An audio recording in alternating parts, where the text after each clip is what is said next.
ഒരു ചെറിയൊരു എക്സാമ്പിൾ കൊണ്ട് ഈ ഹാവ് എന്താണെന്ന് നോക്കാം. I have breakfast in the morning. എന്താണ് ഇതിൻ്റെ അർത്ഥം? I have breakfast in the morning. സാധാരണ നമ്മൾ പറയുന്നത് ഐ ഈറ്റ് ബ്രേക്ക്ഫാസ്റ്റ് എന്നാണല്ലോ. നമ്മൾ ആഹാരം കഴിക്കുന്നതിന് ഈറ്റ് എന്നാണ് പറയുക. എന്തുകൊണ്ടാണ് ഇവിടെ ഹാവ് ബ്രേക്ക്ഫാസ്റ്റ് എന്ന് പറയുന്നത്? നമുക്ക് ഈറ്റിന് പകരം ഹാവ് ഉപയോഗിക്കാം. അതാണ് ഒന്നാമത്തെ പ്രത്യേകത. അതുകൊണ്ട് നമുക്ക് I have breakfast at 8 o'clock in the morning. ഇതിന് മറ്റൊരു കാര്യം കൂടി നമ്മൾ അറിഞ്ഞിരിക്കേണ്ടത്, I have breakfast in the morning at 8 AM എന്ന് പറഞ്ഞാൽ എല്ലാ ദിവസവും 8 മണിക്ക് ഞാൻ ബ്രേക്ക്ഫാസ്റ്റ് കഴിക്കും എന്നതുകൂടി അറിഞ്ഞു വെച്ചേക്കുക. ഇത് ടെൻസിൻ്റെ കാര്യം പറയുമ്പോൾ നമ്മൾ എല്ലാ ദിവസവും ചെയ്യുന്ന ഒരു കാര്യം ഹാബിറ്റ് ആണ് എന്ന കാര്യം കൂടി ഈ ഹാവിനെ കുറിച്ച് പഠിക്കുന്നത് കൂടാതെ ഇതുകൂടി ഈ ഒരു വശത്ത് നമ്മൾ മനസ്സിലാക്കി വയ്ക്കുക. അതായത് ഇത് സിമ്പിൾ പ്രസൻറ്റിലാണ് പറഞ്ഞേക്കുന്നത്, ഹാബിറ്റിലാണ് പറഞ്ഞേക്കുന്നത്. ഹാബിറ്റ് അല്ലെങ്കിൽ റൂട്ടീൻ, നമ്മൾ ദിനചര്യയെക്കുറിച്ച് പറയുമ്പോൾ ഇങ്ങനെയാണ് പറയുന്നത് എന്നുള്ള കാര്യങ്ങൾ കൂടി നമ്മൾ മനസ്സിലാക്കി വെച്ചേക്കുക. നമ്മളുടെ വിഷയം ഹാവിനെ കുറിച്ചാണെങ്കിൽ പോലും ഇതുകൂടി മനസ്സിലാക്കി വയ്ക്കുക. അതിന് ഒരു ഉദാഹരണം കൂടി പറയാം.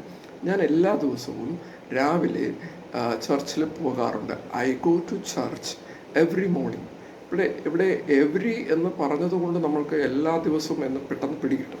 എന്നാൽ I go to church in the morning എന്ന് പറഞ്ഞാലും എല്ലാ ദിവസവും രാവിലെ പോകും എന്നുള്ളത് തന്നെയാണ്, പോവാറുണ്ട്, പോകും എന്നുള്ളത് തന്നെയാണ്. ഇനി നമുക്ക് ഹാവിലേക്ക് തന്നെ തിരിച്ചു വരാം. അപ്പോൾ ഒന്നാമതായി പറഞ്ഞു ഈറ്റ്, കഴിക്കുക എന്നതിന് പകരം നമ്മൾക്ക് ഹാവ് ഉപയോഗിക്കാം. അതുപോലെ തന്നെ കുളിക്കുക, I take Baat in the morning at 8 o'clock. എല്ലാ ദിവസവും ഞാൻ രാവിലെ 8 മണിക്കാണ് കുളിക്കുന്നത്. ഇവിടെ ടേക്ക് ബാത്ത് എന്നതിന് പകരം I have bath at 8 o'clock in the morning. ഞാൻ എല്ലാ ദിവസവും രാവിലെ 8 മണിക്ക് കുളിക്കാറുണ്ട്. ടേക്ക് ബാത്ത് എന്ന് പറയുന്നതിന് പകരം ഐ ഹാവ് ബാത്ത് എന്ന് പറയാം. അവിടെ ഹാവ് ഉപയോഗിക്കാവുന്നതാണ്. 3, എനിക്കൊരു മീറ്റിംഗ് ഉണ്ട്. I have A meeting. I have A meeting. എനിക്കൊരു മീറ്റിംഗ് ഉണ്ട്. അവിടെ നമുക്ക് ഉണ്ട് എന്നുള്ള അർത്ഥത്തിൽ ഹാവ് ഉപയോഗിക്കാം. എന്നാൽ സാധാരണയായി നമ്മൾ ഈ ഹാവ് ഉപയോഗിക്കുന്നത് ഐ ഹാവ് എ കാർ. എനിക്കൊരു കാറുണ്ട്. She has A laptop. അവൾക്കൊരു ലാപ്ടോപ്പ് ഉണ്ട്. They have A flat in Trivandrum. അവൾക്ക് ട്രിവാൻഡ്രത്ത് ഒരു ഫ്ലാറ്റ് ഉണ്ട്. ഇങ്ങനെ ഷീ ഹാസ് 2 brothers. അവൾക്ക് 2 സഹോദരങ്ങളുണ്ട്. ഇങ്ങനെ സ്വന്തമായിട്ടുണ്ട് എന്നുള്ള അർത്ഥത്തിലാണ് നമ്മൾ പൊതുവെ ഹാവ് ഉപയോഗിക്കുന്നെങ്കിലും ഇങ്ങനെയും നമുക്ക് ഹാവിനെ ഉപയോഗിക്കാം. അതായത് ആഹാരം കഴിക്കുന്നതിന് നമ്മൾ ഐ ഹാവ് ഈറ്റ് എന്ന് പറയുന്നു, ഐ ഹാവ് ബാത്ത് എന്ന് പറയുന്നു കുളിക്കുന്നതിന്. ഇതുപോലെ തന്നെ ഞാനിപ്പോൾ എന്തെങ്കിലും ഒരു എക്സ്പീരിയൻസ് ചെയ്യുന്നു, ഒരു അനുഭവം ഞാൻ എക്സ്പീരിയൻസ് ചെയ്യുന്നു. ഉദാഹരണത്തിന് ഐ ഹാവ് എ കോൾഡ്. എനിക്കൊരു തലവേദനയുണ്ട്.